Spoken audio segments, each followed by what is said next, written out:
실수를 많이 해봐야 배우는 것이 많다고 한다. 하지만 실수를 하지 않고도 처음부터 잘 배우면 그것이 더 좋은 것이 아닐까? 하지만 인류의 역사와 인간의 성장이 그렇지 않다. 제대로 배우려면 제대로 실수를 해야 한다. 그리고 그 제대로 된 실수는 자신감 있는 실수를 의미한다. 좀 더 구체적으로 말하자면 확신을 가지고 진행한 것을 통해 저지른 실수나 오답이 나중에 바로잡히게 되면 훨씬 더 오랫동안 기억에 남는다.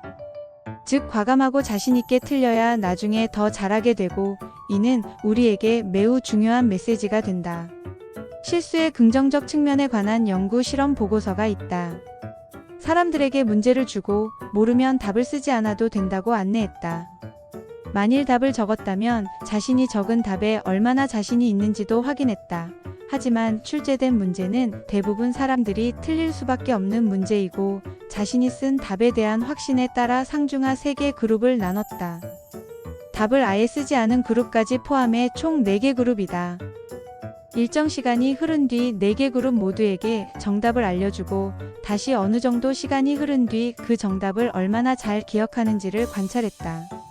누가 가장 그 정답을 잘 기억해냈을까? 자신이 정답이라고 확신했던, 다시 말해 자신 있었으나 틀렸던 그룹이다. 시험 문제가 아닌 일에 있어서도 이러한 결과는 일관되게 관찰된다. 일이든 공부든 자신감을 가지고 틀렸을 때 이후 바로 잡아준 지식이나 행동을 유지하기 가장 쉽다는 것이다.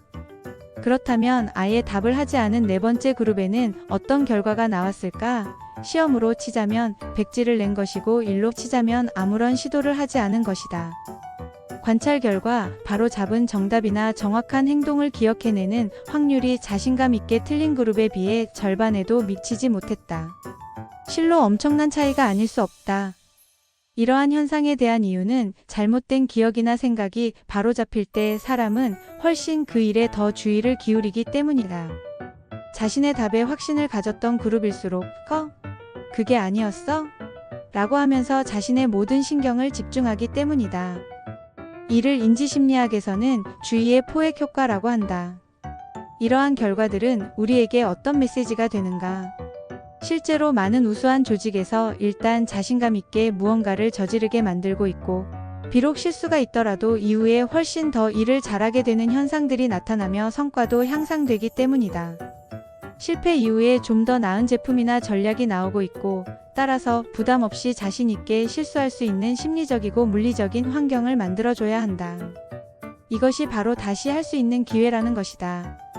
한번 시켜보고 잘못하면 그 일을 못하는 사람이라고 낙인 찍거나 아예 다른 일을 시키지 말라는 것이다. 진짜 인재는 처음부터 그 일을 잘하는 사람이 아니라 실수나 실패를 한 후에 그 일을 더 잘 해내는 사람이니 말이다. 이런 자신감 있는 실수가 허용되지 않고 어정쩡한 시도나 시도조차 하지 않는 상태에서 사람들에게 이른바 정답이 주어지면 어떻게 될까? 보신주의가 조직에 만연하고 무언가를 새로 배우려고 하는 활력이 사라지게 된다. 개인의 경우도 마찬가지다.